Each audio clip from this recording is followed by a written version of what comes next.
Todos, sejam todos bem-vindos. Pediria a vocês que estão lá no fundão que viessem para frente, que é melhor para participarmos todos. E hoje então nós temos nosso terceiro encontro. Hoje a professora Lívia vai apresentar para nós o cântico do Irmão Sol, cântico de São Francisco de Assis. A professora Lívia vocês já conhecem, o professor Hugo vocês também já conhecem. Então é uma alegria acolhê-los aqui. Já passo logo a palavra para a professora Lívia, porque hoje o assunto é muito vasto e para um dia só de encontro, com certeza ela vai ter que agilizar muita coisa, não é? Então já agradeço a participação de todos e sobretudo a sua disponibilidade, professora Lívia. Bom, boa noite a todos. Eu acho que dispenso qualquer apresentação, vocês já me conhecem aqui, né? Sou a professora Lívia. A única coisa que eu tenho a dizer, assim, a acrescentar é o seguinte, que na realidade eu sou professora de latim e hoje tu vai colaborar em italiano, se for. Pois é, então vamos trabalhar com um texto de um autor italiano. Vocês vão permitir. Hoje São Francisco é o poeta. Eu não chamaria de santo, mas poeta santo. Por quê? Esse texto que a gente tem aqui, na realidade, ele se apresenta em 1000 facetas. Pode ser abordado de uma maneira teológica, histórica, econômico-social. Diversos comentários podem ser feitos em cima do Cântico das Criaturas, que eu estou usando agora em português. Mas eu trabalho com a língua, com a literatura. Então, eu vou abordar o lado literário do Cântico das Criaturas. Tá bom? Então, de qualquer jeito, lado literário, sim, mas eu vou fazer apenas algumas reflexões, porque mesmo em relação à parte literária, é infinito o número de comentários que nós poderíamos fazer aqui. Uma hora realmente não dá. Então, eu estou trazendo para vocês reflexões, pinceladas e coisas que eu vou deixar em aberto para quem quiser depois aprofundar, tá bom? Então,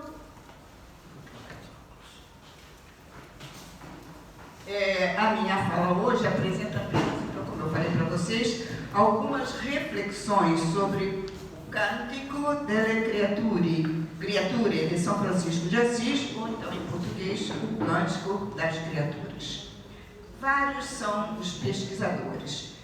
Eu sou latinista, sou medievalista, então, passeando pela Idade Média, quando a gente estuda a Idade Média, eu não posso ficar só no latim, não. Primeiro que a Idade Média é um período enorme, que vai do século VI, praticamente século XIV, vocês na história, vocês aceitam XIV, né? Atualmente, e antigamente até o século XIII, mais comum XV, o Legoff está, inclusive, situando no XV, mas de qualquer jeito, 10 séculos. Imagine para a gente estudar 10 séculos. Então, a partir daí, a gente tem que fracionar, estudar passagens.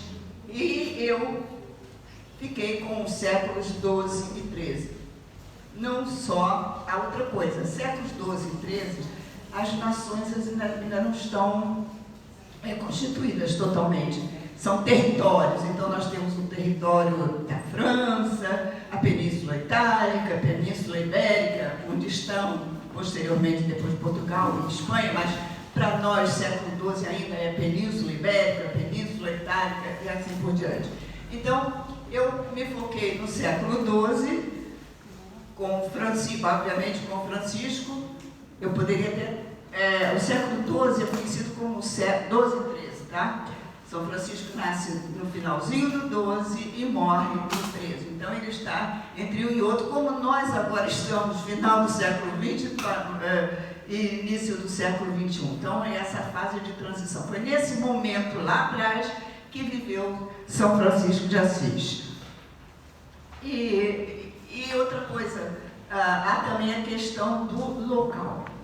Então, vários são os pesquisadores que têm se dedicado ao estudo da obra do Cântico das Criaturas, deste poema, eu vou chamar de poema, que pelo seu conteúdo e forma poética, ele é parte integrante da literatura mundial e, particularmente, considerado como o primeiro monumento da literatura italiana. Então, ele é um documento, é uma obra literária. É um cântico religioso? Mas é uma obra literária. Inclusive, nas universidades, nos cursos de italiano, quando se vai estudar literatura, ele deve constar como o início de uma literatura de um povo, no caso do povo italiano. Eu não sei, hoje em dia eu estou um pouco afastada, eu não sei como é que andam as coisas, mas quando eu estava em ação, eu sei que ele era estudado com muita frequência, principalmente lá na USP. Na USP eles se entregam muito ao estudo do Cântico das Criaturas. É o início da literatura italiana. Ninguém começa a estudar literatura italiana sem estudar o Cântico das Criaturas. Ele, então, é considerado o primeiro monumento da língua italiana, apesar de escrito em uma língua que ainda não tem nome. Nesse momento não é italiano, é qualquer coisa que ninguém sabe o que é. É uma língua que está em processo de desenvolvimento. Aí a gente começa a ver, alguns especialistas dizem que ele foi escrito num dialeto húngaro. Outros dizem que foi no italiano antigo ou italiano arcaico. Ou então outros já chamam de língua vulgar ou língua do povo, exatamente para fazer a oposição do latim erudito dos estudiosos e dos teólogos. Porque o latim era a língua de culto. O latim, não vou dizer latim clássico, porque também é um momento de retomada do latim clássico.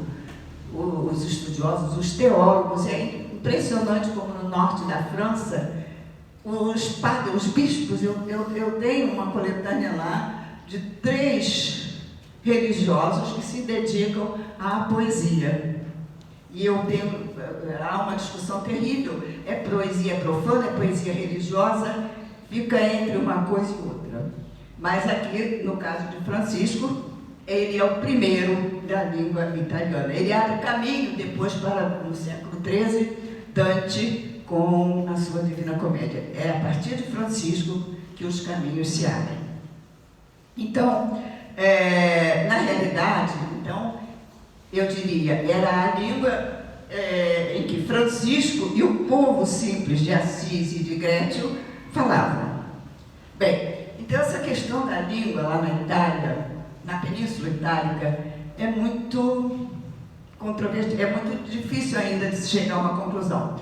Porque antes desse nascimento dessa língua, nós tínhamos o latim. Tínhamos o latim? Sim, o latim em Roma. Em Roma.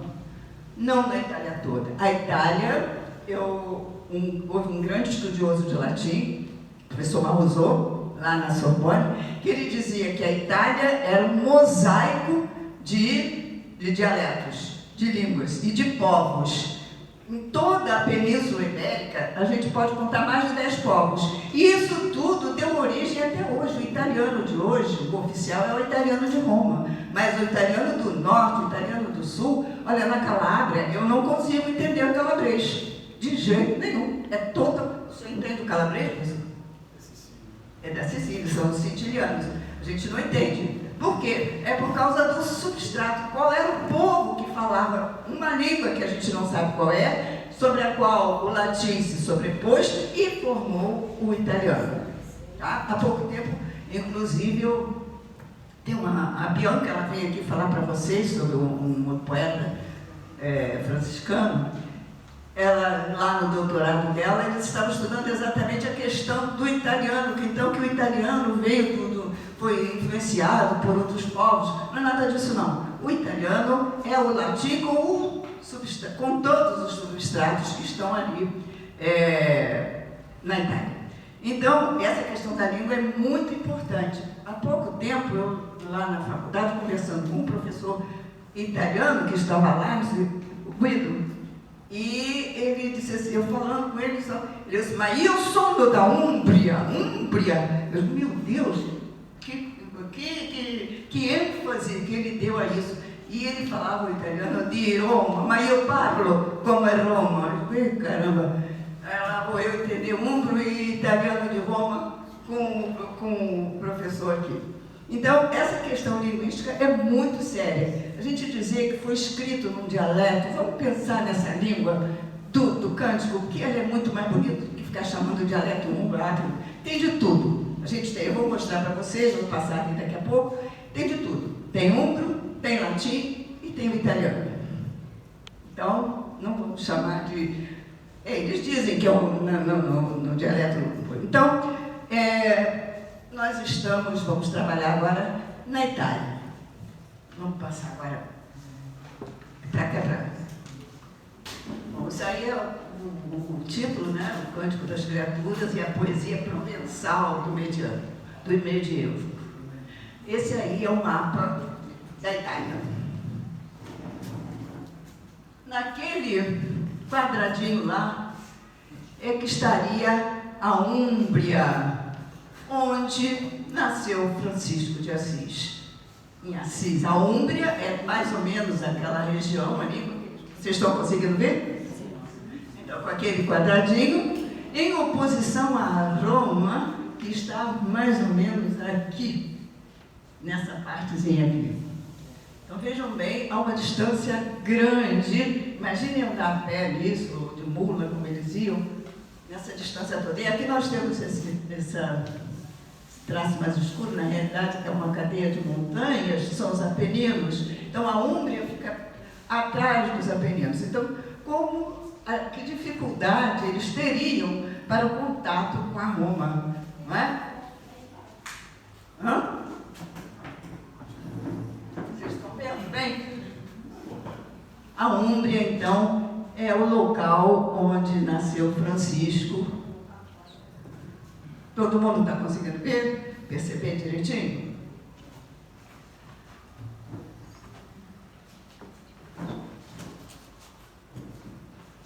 Ali, então, em 1881 ou 1882, não se tem bem certeza, nasceu Francisco de Assis. Seu nome de batismo era Giovanni Pietro di Bernardone. Seus pais, Pietro di Bernardone de Moricone e Pica Bourlemont, a mãe provavelmente de origem francesa, pertenciam à burguesia da cidade de Assis. Burguesia, o que seria naquela época? O historiador aqui vai me matar aqui. Mas eu vou falar assim, numa linguagem mais simples. Eram aqueles que não eram nobres, nem eram camponeses. Era um grupo de pessoas que começa, por sua profissão, por seus trabalhos, eles começam a ter um certo poder aquisitivo maior e se distinguem dos pobres camponeses e da nobreza. Eram aceitos pela nobreza? Nem tanto, né? Dependendo da fortuna. Então, eles pertenciam à nobreza da cidade de Assis. Graças a negócios prósperos na região da Provence, na França, o pai dele era negociante, ao que parece de tecidos, não é? Eles, então, tinham um alto padrão de vida. Na ausência do pai, em viagem a negócios para a França, a mãe tinha batizado o menino com o nome de Giovanni, João, em homenagem a São João Batista, o profeta. Em relação ao nome Francesco, pelo qual ele se tornou conhecido, há várias hipóteses. Uma delas aponta que uma viagem à França, onde o menino se encantou com o modo de vida e com a poesia, já pequeno, e com a poesia desse povo, o pai, então, ele voltou encantado, toda hora falando em francês, cantando em francês. O pai, então, passou a chamá-lo carinhosamente de Francesco, que quer dizer francesinho, e não Francisco. Seria Francesco em italiano, ele estava dizendo, era o meu francesinho. Uma outra hipótese é que este nome teria sido dado em razão do seu gosto pelo francês, esse gosto que ele desde jovem apresentava e que permeou por toda a sua vida. Francisco, pelo que se tem notícia, falava o francês bem. Então, nesta época, século XII e XIII, retomando aqui, o francês era a língua por excelência da criação literária cavaleiresca e da expressão do amor sob todos os aspectos, o amor filial, o amor de um modo geral. Assim, o jovem Giovanni Francesco cresceu numa total sintonia com um ambiente de histórias de cavalaria, ou então também chamadas de canções de gesta. Eram poemas em que havia os grandes gestas, até, eu estou dizendo de gesta, mas o nome é latino também. Eram os grandes feitos dos heróis locais, dos heróis. E Francisco se empolgava com aquilo. Ele era jovem ainda, rapazinho, né? E nessas canções de gesto atuavam os grandes, era um ambiente os grandes heróis. Um deles, o grande herói do século XII, é Lancelot, com diversas façanhas e a mata de Nevers, né? E o Francisco sabia das histórias de Lancelot, de Orlando Furioso, tanto é que ele chama Lancelot de Bel Valetto. E eram exaltadas, cantadas as virtudes humanas da cavalaria com uma nobreza de caráter. Isso aí começou a influenciar a formação de Francisco. Então era a nobreza de caráter, a valentia, a compaixão pelos mais fracos e depois também pelo amor. O próprio Francisco, na obra Speculum Perfectionis, chama os seus irmãos e fratelli miei, cavalieri della tavola redonda, os meus irmãozinhos, cavaleiros da tábua redonda. Então ele ele se sentia nesse ambiente. Mas vamos ver como ele transforma isso. Então, dentre os seus biógrafos, eu tomei aqui apenas o exemplo de Tomás de Celano, que chama Francisco de Novus Christi Miles, e São Boaventura chamam também de Dux in Militia Christo, ou seja, Dux in Militia Christi, armado com armes coelésticos.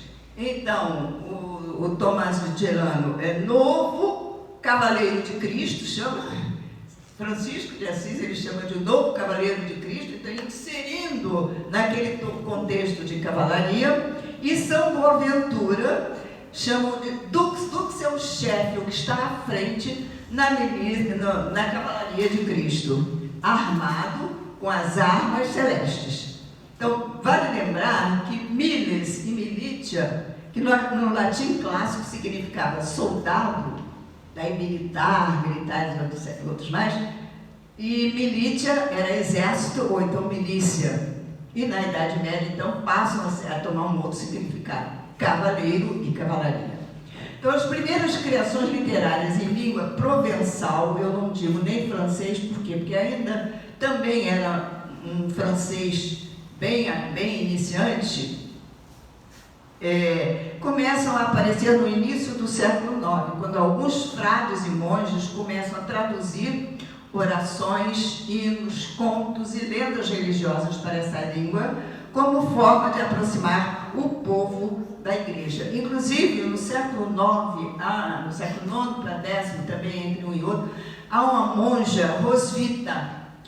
Ela, interessante, eu tenho a obra dela lá em casa, ela escreveu comédias, tomando por base um autor latino bem antigo, do século II antes de Cristo, ela retoma, e ele escreveu comédias, Terêncio, ela toma o modelo de Terêncio e escreve 6 comédias, adaptando as comédias de Terêncio ao Evangelho. É interessante isso. Só que ainda é no latim clássico, ela é uma retomada, é um momento de retomada do latim clássico. São 6 comédias e não fazem rir, não. A comédia, de um modo geral, é para fazer rir. Mas ela tenta ensinar, dar lições do Evangelho. no século IX. Então, esse movimento de tentar levar para o povo as lições do Evangelho já começou lá no século IX, X. No entanto, é no século XII mesmo que vemos a lírica provençal se firmar. Também vou falar um pouco de lírica provençal. O que é isso? O que é lirismo? Isso tudo vem lá de trás do latim clássico. O lírico era aquela poesia que era recitada ou cantada ao som da lira, aquele instrumento, a lira. Então, a gente na Grécia tem um tipo de poesia de lirismo, e em Roma a gente já tem outro lirismo, mas todos eles deveriam ser acompanhados de música e da lira, principalmente na Grécia. Em Roma, nem tanto, mas também era considerada poesia lírica, aquela poesia que deveria ser musicada. Essa música não chegou até nós. Nós temos a poesia lírica grega, temos a poesia lírica latina, que é muito bonita, mas sem música. Nós apenas temos a parte da literatura. A música não chegou até nós.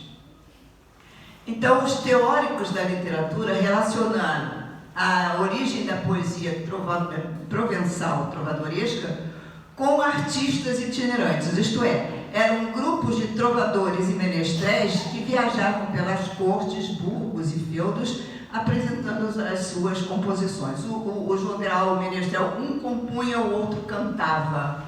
E então eles acham que essa poesia provençal teria tido origem nesses artistas itinerantes que Francisco apreciava também. Ainda não passou, não tinha ainda sentido aquela mudança na vida dele. Neste contexto, o amor afirmava-se como um culto, quase que como uma religião, e o trovador apresentava-se como um vassalo para o seu senhor, servindo fielmente. Então vejam bem, num momento ainda não cristão, o amor já tomado assim, como depois Francisco vai tomar esse amor e vai compor o seu cântico. Então foi nesse contexto cultural que viveu o jovem Francisco, fascinado pelas histórias que ouvia e desejava também ganhar fama como herói. Engraçado que ele chegou a tal ponto que ele chegou a se alistar como soldado numa guerra entre Assis e Perúdia, mas ele acabou sendo preso e ficou preso por cerca de um ano. Bom, não vou ficar falando da vida do Francisco toda a vida, mesmo porque ele não falava muito da vida dele, ele não gostava muito. Tudo que a gente sabe é através dos biógrafos. Então, o importante, essa introdução que eu fiz, foi para situar o contexto sociocultural em que ele viveu. Então, vamos ao texto. Eu distribuí aí para vocês um texto em português. Vamos passar ali, como é que é agora? Não se espantem, está em italiano. Eu não poderia fazer qualquer análise do Cântico das Criaturas em português, porque eu ia ferir o italiano. Na tradução, eu fiz uma pequena tradução aí para vocês, a gente não consegue fazer como ele fez. Então, eu achei o seguinte, eu ponho o texto em italiano, eu vou ficar em pé para poder ler. Eu ponho o texto em italiano e vocês vão seguindo, eu vou dizendo para vocês, tá bom? Então, o Cântico delle Creature, ele foi escrito aproximadamente no ano de 1224. Também conhecido como Cântico di Frate Sole, Cântico do Irmão Sole, preferido, muitos críticos, estudiosos de Francisco, preferem chamar de Cântico di Frate Sole, o Cântico do Irmão Sol, porque acham que ele seria mais fiel ao original. Eu não vejo. Ou então Laudes Creaturarum em latim. menos comum, ou Louvores das Criaturas. Poema criado, que foi escrito, foi criado, elaborado no fim da vida de Francisco, provavelmente em 1224. É um momento em que Francisco, já enfraquecido e quase cego, afastado já da comunidade que ele havia fundado, mas ainda uma vez ele se volta para a poesia, porque ele quer se dirigir aos umbros, aquele povo, aos seus italianos, isto é, aqueles e aquelas que tinham visto ele nascer. É uma criação na língua falada da sua região, a Úmbria. Como não é escrita em latim, como ela não é escrita em latim, é um fato revolucionário sob vários pontos de vista. Principalmente porque ele rompe com a tradução que queria a oração em latim. Esse é o primeiro momento. E com isso ele abre caminho, depois, no século XIII, para o Dante, com a Divina Comédia. Agora, ele vai buscar inspiração na sua grande fonte, as poesias da Sagrada Escritura, ou melhor, nos Salmos e no Cântico dos Cânticos. Eu vi muito que dizem que ele imita. Eu não aceito isso, não. Vocês vão ver, quem lê por aí, ele imita o cântico, ele imita aquela história dos 3 jovens da fornalha. Pelo amor de Deus, ele não cria, ele não imita. É porque na poesia antiga eles tinham um modelo, digamos assim, uma forma. Então ele vai fazer naquele formato. Mas a criação é dele. Aliás, aquele menino, o Douglas, ele tem um trabalho sobre isso. Ele não imita, ele cria o dele em cima de um modelo. Eles precisavam de um modelo. A gente tem isso, não é só aí em Francisco. A gente tem isso, por exemplo, nas epopeias epopeia de língua portuguesa. Alguém já, quando a gente estuda, Camões, canto as almas e os varões, e o varão que não se tenta praia, lusitana, muito além da problema, não é assim? Ele pegou o modelo de Virgílio, latim. Arma, uirumque, caneca, começa igualzinho. Ele imitou, ele copiou? Não, ele pegou um modelo, porque isto era de praxe na época. Eu não aceito, não gosto quando leio Francisco imitou, aquilo me dá uma certa repulsa, porque eu sei que não é isso. Ele usou o modelo. Nós temos que ser honestos e dizer, é o modelo, porque não foi só ele que fez. Os grandes poetas, Dante faz isso na sua Divina Comédia. Também. Ele copiou? Não. Ele pegou um modelo, a forma. Eu não aceito dizer que ele imitou. Então, nos momentos, então, no final da sua vida, é na poesia, ele volta para a poesia e ele vai encontrar a expressão de toda a sua experiência espiritual. Há um historiador italiano, Franco Cardini, que ele é professor do Instituto Italiano di Scienze Umane, não deve conhecer, não, professor? Num artigo que ele publicou no jornal L'Avvenire, ele diz o seguinte: é a mais bela composição poética de todos os tempos. A sua beleza é absoluta, cósmica, total, que penetra toda a criação e chega quase a tocar a inefabilidade de Deus. Neste momento, nem mesmo Salomão, no Cântico dos Cânticos, em que também ele se assemelha em muitos aspectos, e no qual, sem dúvida, ele se inspirou ou tomou como fonte, nem mesmo Dante, na oração de São Bernardo a Maria, em que ele diz: Maria, Virgem Mãe, filha do teu filho, eles chegam tão alto e profundo. Então, é a opinião, não minha, do historiador.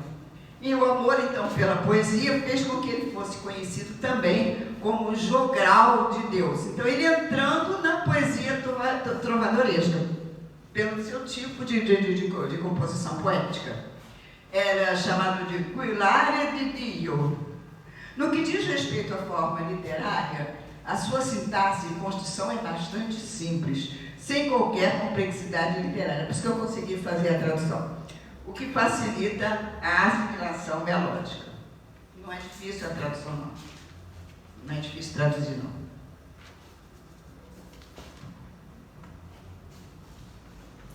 Então, a partir da minha leitura do poema todo, além do tema central, o louvor a Deus e, consequentemente, o amor, nós podemos ver neste cântico 3 subtemas: a natureza e seus 4 elementos, os seres humanos e a morte, todos juntos, formando um só. Então, vamos aí nessa primeira estrofe. Altissimo, onipotente, buon Signore, tue sono le laudi, la gloria e l'onore, e ogni benedizione. A te solo, Altissimo, se confano, e nullo homem é digno de me tovare. Eu vou parar aqui. Primeira coisa, gente, que a gente tem que ver. Primeiro verso. Altissimo, onipotente, buon Signore. Francisco abre o poema com 3 adjetivos que denotam a grandeza de Deus. Então, Altíssimo, porque eu coloquei mu e ó. Eu consultei 2 edições. Numa era Altíssimo e na outra era Altíssimo. Esse U aí denota o umbro. Em umbro, os finais em O quase não tem, quase tudo em U. Então, nós temos aí já uma reminiscência do umbro, uma influência do umbro. Onipotente e buon Signore. Ele começa também por um adjetivo. Toda essa primeira estrofe é uma invocação. Ele invoca, ele vai louvar o Senhor, mas ele quer o Senhor perto dele. Ele invoca que o Senhor venha me ouvir. Então ele começa com Altíssimo. Altíssimo é uma forma latina, por isso que é aquele outro lá. E também em italiano, e umbro, porque o latim e o umbro, eles formavam um grupo na Península Itálica. E Altíssimo é um adjetivo usado apenas para um grande herói, raríssimas vezes ele aparece, ou então para as divindades. Na Roma pagã, algumas divindades. Na Roma cristã, somente Deus. Então, o Altíssimo quer dizer, é a imensidão, incomensurabilidade de Deus. Não é tu a quem não se pode medir. Tu que és o Altíssimo, aquele a quem não se mede, sem medida. Alto, muito alto, não tem medida. Aquele que eu não posso medir. Omnipotente, todo poderoso. Então, ele não pode ser medido. Ele tem todo o poder, mas além de tudo, ele termina com um adjetivo, vamos usar bom, o Senhor é isso tudo, mas ele é bom. Tu és isso tudo, mas tu és bom. Altíssimo. Tu son le laude, cadê lá? Tu son le laude, la glória e l'onore. Teus são, vocês podem seguir aí. Teus são a glória, o louvor, a glória e a honra. Aliás, o primeiro verso, né? Ainda depois esse. Ninguém pode mencionar. Não, peraí, um instantinho. Tu és o laude, la glória e l'onore. São adjetivos, lá em cima mostram a grandeza de Deus. E ninguém é digno, depois ele diz lá em cima, done benedizione. Tu tens tudo, os louvores, a glória, a honra e toda a bênção. Tudo é teu. A te solo, Altíssimo, se confano, et nullo homem é digno de me tovare. Tu tens louvor, glória, honra, e somente a ti eles dizem respeito. E nullo homo é digno de me tovare. Ninguém é digno de mencionar o Senhor. A inteligência humana não é capaz de alcançá-lo, mas mas a graça do amor divino é oferecida a todos. Por quê? Porque ele é bom, ele começa lá com bom Senhor e termina essa invocação dizendo: ninguém, a graça de Deus é oferecida a todos. Mentovare, esse último verso aqui,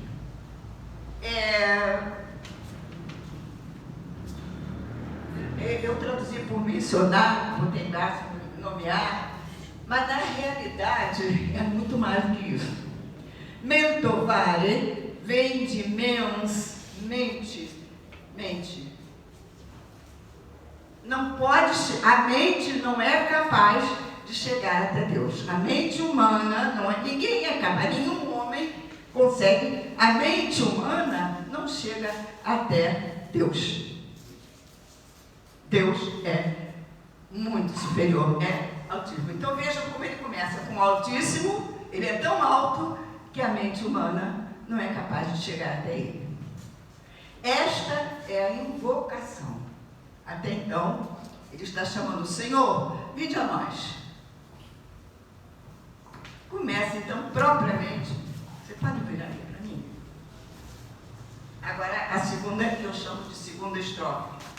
Outra coisa, essa organização aí fui eu que dei, porque as edições mudam um pouco, mas eu fiz pelos assuntos. Laudato si, mi Signore, con tutte le tue creature. Eu botei entre parênteses, tudo que vier entre parênteses é porque alterna numa edição ou noutra, tá? Então eu vou ler só o dali. Con tutte tue le creature, specialmente messer lo frate sole, lo qual è giorno et allumini noi per lui, e telo è bello e radiante un grande splendore, di te altissimo porta significazioni. Bom, então, este primeiro verso, Laudato si, mi Signore, com tutte le tue creature, é a expressão mais acabada da espiritualidade de Francisco. O sol não é apenas sinal de bondade. Ele é belo e ele é luz. Agora uma coisa, eu reparei que em todas as estrofes ele começa por Laudato si. Isso daí é uma forma que a gente chama de, gramaticalmente, subjuntivo optativo. Ou seja, é um desejo optativo, é um desejo. Isto é, latim, si é umbro. É uma forma composta, né? Laudato é o particípio, si é um subjuntivo, que a gente chama de subjuntivo optativo. É uma maneira de dizer assim, eu quero. A gente tem em português o optativo, é que ninguém fala. Seja bem-vindo. Eu quero que você seja bem recebido. Não é? Esse seja vem lá atrás desse si aqui. Então, Laudato si é uma forma carinhosa de ele dizer, Senhor, seja louvado. Mas seja louvado por quê? Mi Signore, com tutte le tue criaturas, com todas as criaturas, não é só sempre, tudo que você criou, tudo que o Senhor, tu criaste, tem que ser louvado. Então, em todas as estrofes, ele vai dizer Laudato si. A outra coisa, nessa primeira ele ainda bota si, é uma forma arcaica, tá? Essa é arcaica, é umbra, também umbra. Depois ele vai botar só si, talvez por causa da métrica do número de sílabas. Aí a gente teria que ir mais fundo, depois a gente deixa para depois. Então, que ele seja louvado com todas as criaturas, em especial o nosso irmão Sole. Então, esse sim aí, com tutte le tue creature. Atenção então para este tue.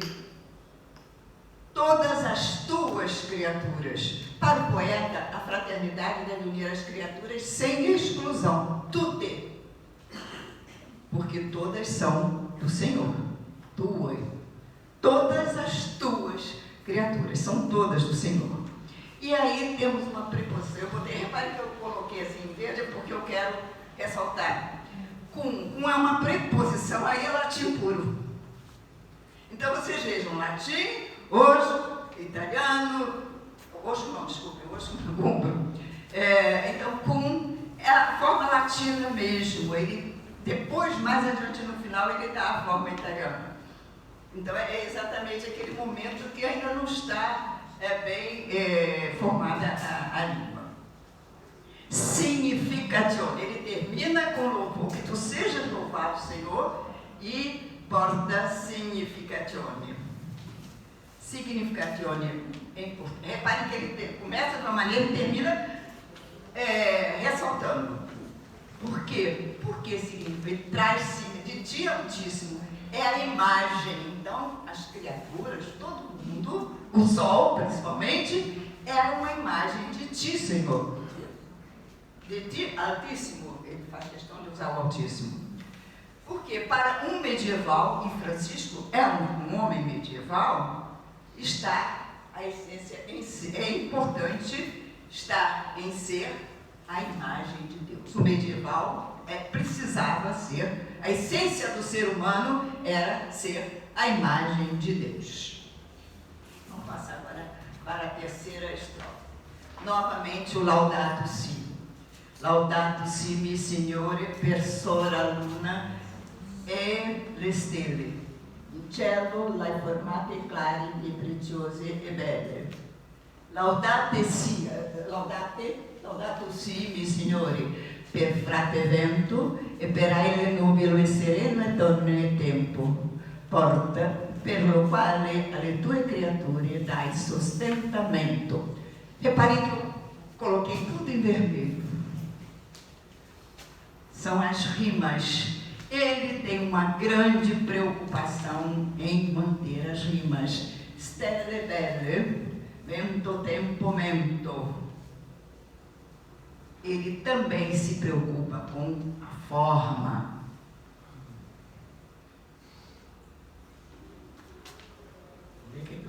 Tem muita coisa aí, mas não vai dar para falar. Na beleza da poesia, assim, se manifesta a presença feminina. Sora luna e le stelle.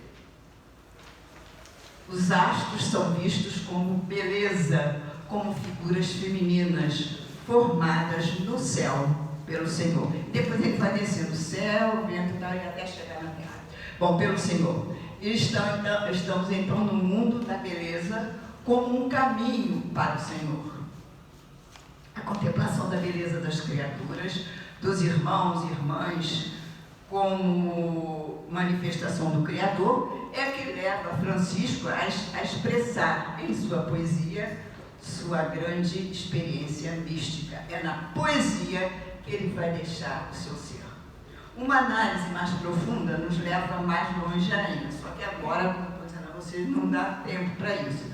Mas é de se notar ainda uma coisa que eu não posso deixar de falar, é a questão da personificação dos elementos de toda a criação que se humaniza no universo poético de Francisco. Então vamos notar aquelas rimas finais, né, nos finais dos versos, desde a primeira estrofe, eu não ressaltei lá. E além disso, também aqui, os adjetivos com o final em mesmo, preziose, clarite, belle. Outra coisa também, vocês reparem isso que está em cor de rosa. Et. Ainda não está definido. Tudo é só o E. E também essa questão dessa reiteração. Quando se vai fazer redação, os professores dizem, não pode ficar repetindo, não pode ficar repetindo. Não é? Francisco vai e repete. Laudato si, Signore, per frate vento, e per aere nubilo, e sereno, e donne tempo, per lo quale alle tue creature dai sostentamento. Lá em cima, clarite e preziose e belle, lune e le stelle. Essa repetição desses es aí, isso daí é uma característica para reiterar, para dar força ao verso de Francisco. E também esse pé que a gente vê aí, eu deixei marronzinho, 1, 2, 3, 4, né? Na tradução, todo mundo, os estudiosos, um diz que é agente da passiva, outro diz que é por adjunta de verbo de meio, outro de causa e tudo mais. Eu traduzi para vocês como? Pode dizer aí. Por causa do irmão Bento, tudo eu traduzi todos por causa dele. Por que ele é tudo isso? Porque ele criou tudo isso. Entenderam? Então eu optei por traduzir por causa. Mas se vocês forem ler por aí, há muita tradução e muitos, já vi até com. Uma professora lá da USP, lá de São Paulo, ela prefere usar o com. Eu achei que preferia usar o por causa de, o que explica essas coisas todas. Uns falam que é instrumental, outros dizem que é causal, agente, que é mediação. Eu optei por causa. Vamos passar agora para a quarta. Vamos passar assim, aqui tem um espaço maior, tem uma estrofe só. Aqui também tem um espaço que é separado na tradução. É uma estrofe só. Então... Não, agora que já é outra, irmão Bento.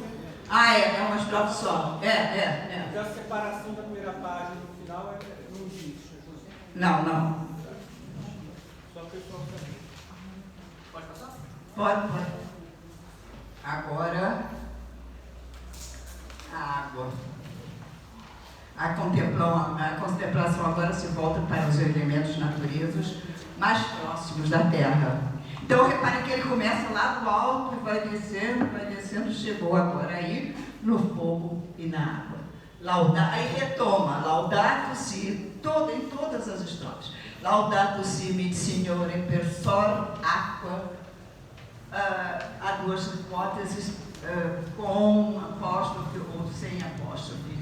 Mas, de qualquer forma, soror seria uma forma ocupada de sorella, a irmã. E ele usa só também por questões do método essa forma em todo o verso. Então, laudato si mi Signore per sor aqua, la quale è molto utile, et umile, et preziosi, et casta. Aí, tudo com et, enquanto no outro ele cambiava et e eu. A qual é muito útil, humilde, preciosa e casta. Laudato si mi Signore per frate fogo, per lo quale inalumini la notte. E aqui também há uma alternância nas edições. Et e et. Ello è bello, et iocundo, et robustoso, e forte.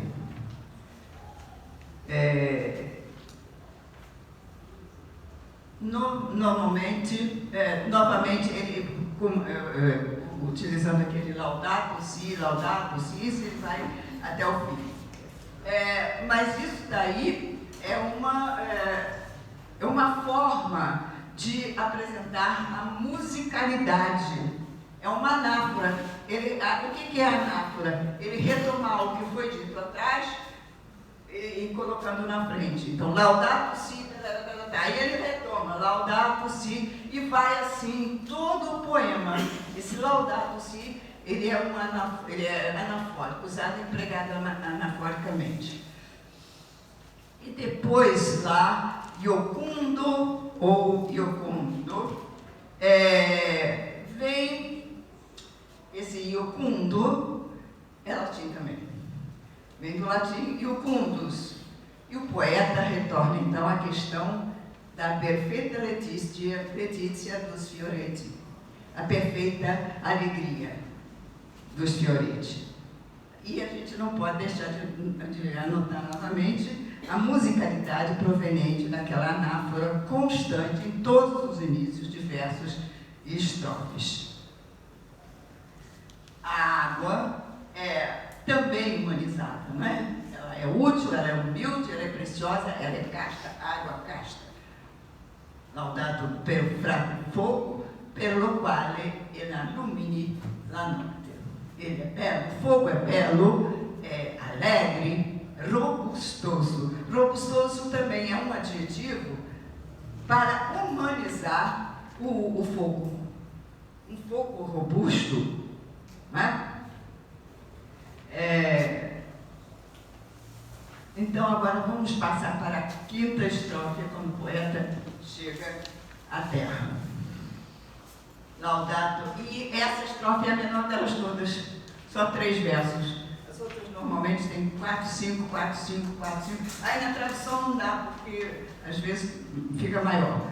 Mas 4, 5, essa é a única com 3 versos. O poeta chega agora à terra como sustentação e provedora, mas também irmã, porque ela é uma criatura, e mãe, porque todos nascem no seu ser.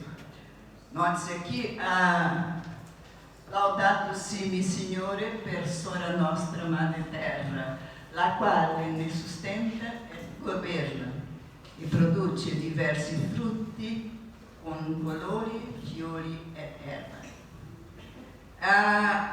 Esse último verso aí é um verso, a gente tem que notar aí a plasticidade das imagens, como aquelas que evocam a variedade das frutas, o colorido das flores e dos campos. Diversi frutti, isso é bastante plástico. Alguns chegam a dizer isso é cinematográfico, mas de qualquer jeito é uma imagem bastante plástica, muito próxima da realidade. Mas tudo é uma criação do Senhor. Além disso, isso que está tudo em verde aqui, são essas do que a gente chama de assonâncias, a repetição constante dos iscos, diversi frutti, colori, fiori. Isso daí tudo tem a ver com a questão da musicalidade. Então, Francisco, quando compõe, ele está preocupado em trazer alguma coisa diferente. Ele se preocupa com a forma. Ele vai buscar a sua inspiração, mas tem que ter uma forma.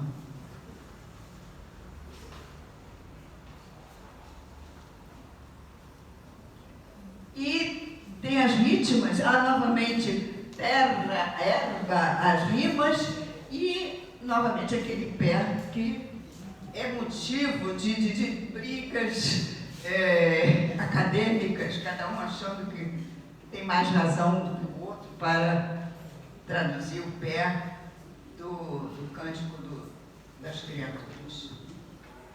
Aí vamos agora para o sexto. Francisco, né? Tadinho do Francisco, pensando que a poesia dele causar briga. E como cada um diz, acha que ia saber mais do outro. Agora vamos para essa sexta. Laudate si mi Signore per quelli, e esse verso ele vai até o fim, per quelli che perdonano per lo tuo amore. O perdão como forma de amor. O poeta, então, nessa estrofe vai exaltar o perdão e a paz. Sostengono infermità e tribolazioni, piatti quelli che le sosterrano in pace, da te Altissimo, Sirano incoronati. Sirano incoronati. O cântico aqui não exclui sequer aqueles que fazem sofrer seus irmãos. Perdoai-os. Eles são chamados ao louvor.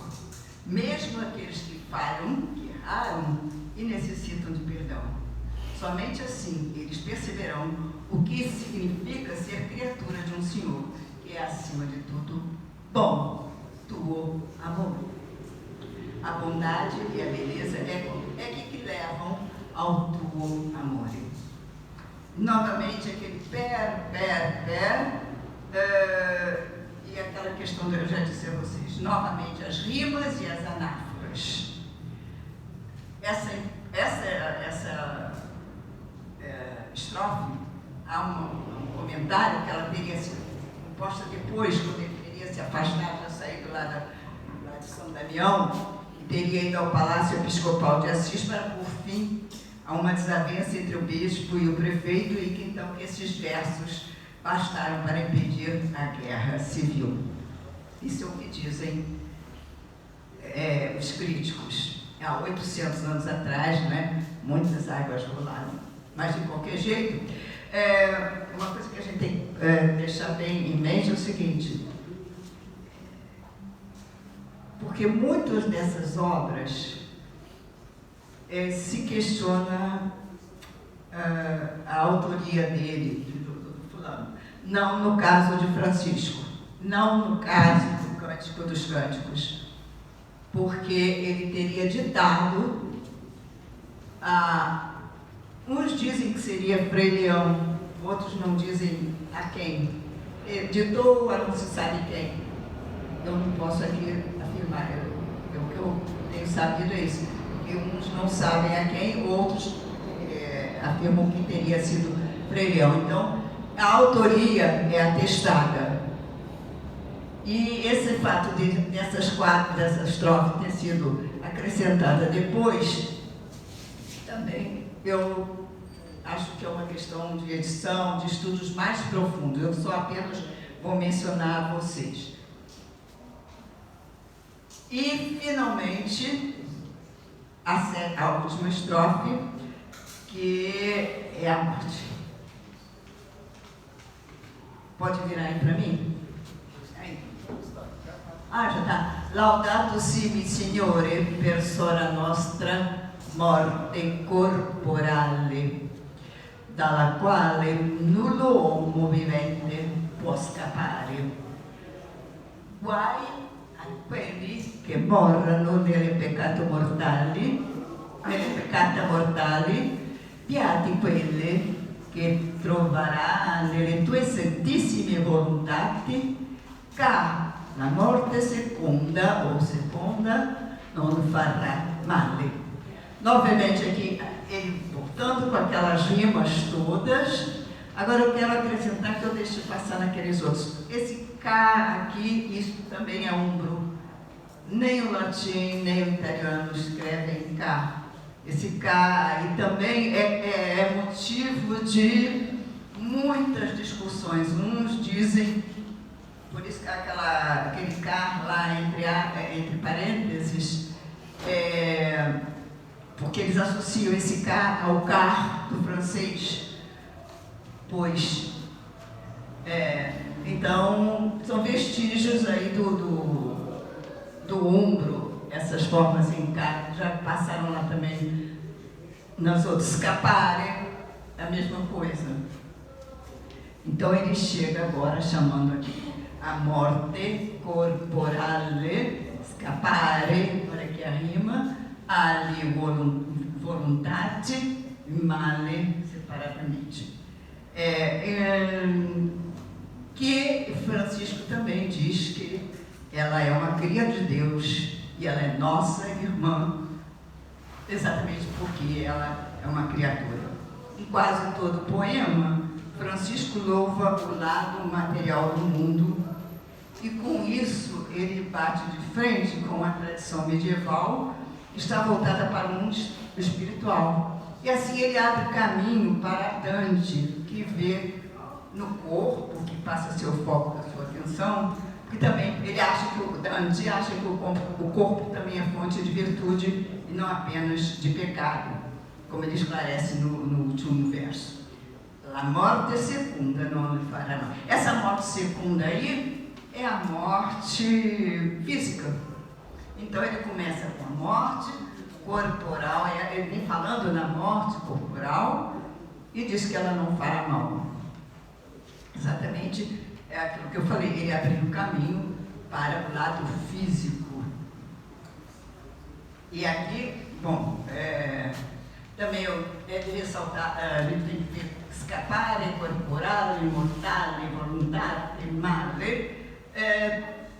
Essa questão das rimas, quelli, e aquela, as alterações, ele, quelli, quali, e o sora, a morte é nossa irmã, porque a morte é uma criatura de Deus, uma criatura, e nós também, então é nossa irmã. E vamos agora para a última estrofe. Bom, nós tínhamos visto até agora laudato si, laudato si, laudato si. Tá? Então ele, como eu disse a vocês, é aquele subjuntivo optativo em que ele apenas deseja. Eu quero que ele seja, que o Senhor, eu quero que tu sejas louvado, Senhor. É um desejo. Aqui ele muda o tom. Não tem mais optativo. Ele entra com quatro. Laudate, benedicete, ringraziate, serviate-lhe. Imperativo. Ele termina o poema com uma ordem a todos nós. Não é mais ao Senhor que ele se dirige, mas se dirige às criaturas, aos humanos, aos seres humanos. Ele muda o tom. Nada do desejo atenuado ou ordem atenuada. É um imperativo. E ele bota 4 de uma vez. Laudate, benedicete, ringraziate e serviate-lhe. E como ele retorna aqui, há um momento lá que eu deixei passar, em que ele diz com. E nesse aqui ele retoma aquele com lá do início latino.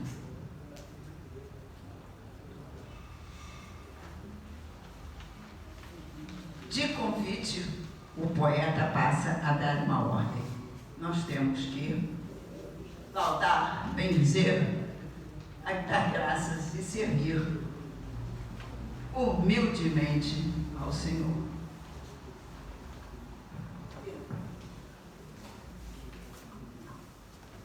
Graças. Te gravo, Domine, feliz.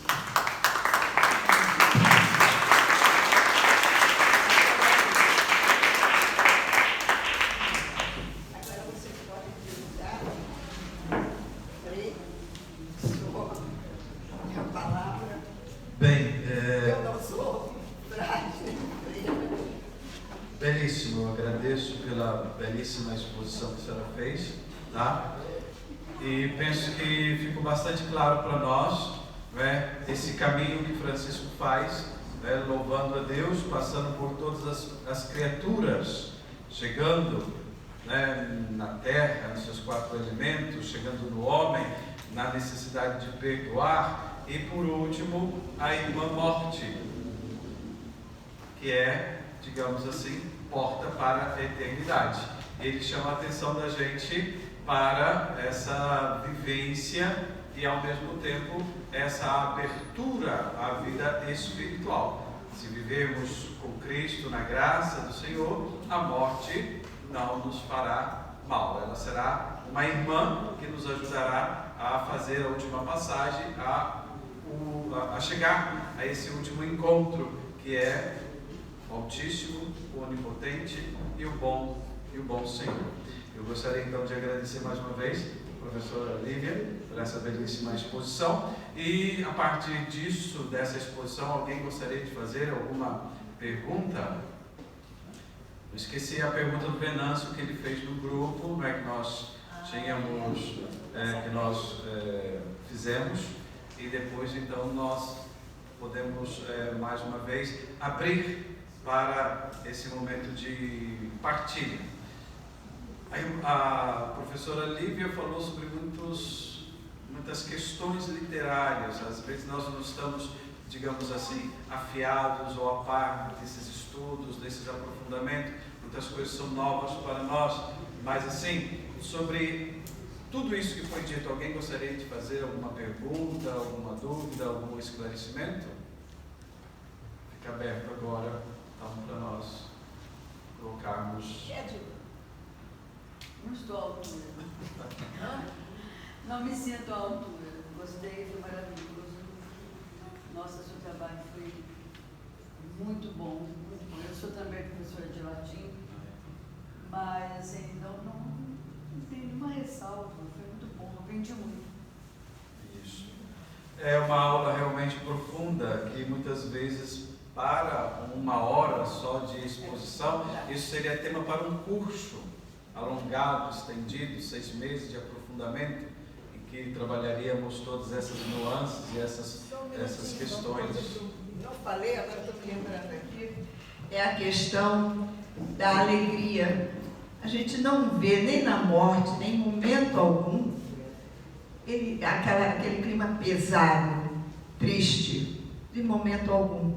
Né? O tempo todo do poema, a gente vê alegria, a gente vê leveza, inclusive naquelas estrofes mais pesadas, maiores, e também das rimas, porque às vezes as rimas são rimas pesadas,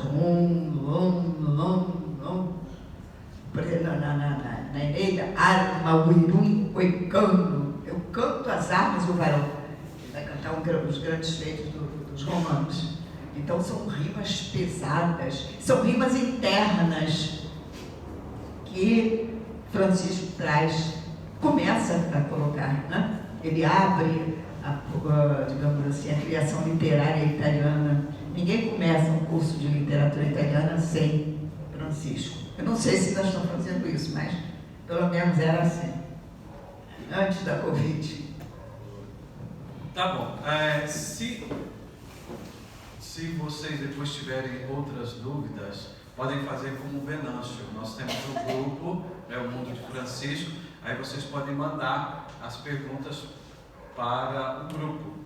Até lá teremos tempo de elaborar melhor o pensamento, assentar tudo isso que nós ouvimos, que refletimos, e se surgir alguma dúvida, então vocês podem mandar. Posso só, rapidamente? Eu ainda não dei para ele e para a Diva também não, eu vou botar os dois. Só uma questão bastante breve. Assim, se questionou que aquela questão do perdão ser encaixada posteriormente, né? Mas eu penso que está tão bem estruturado, porque assim, para a morte, para que você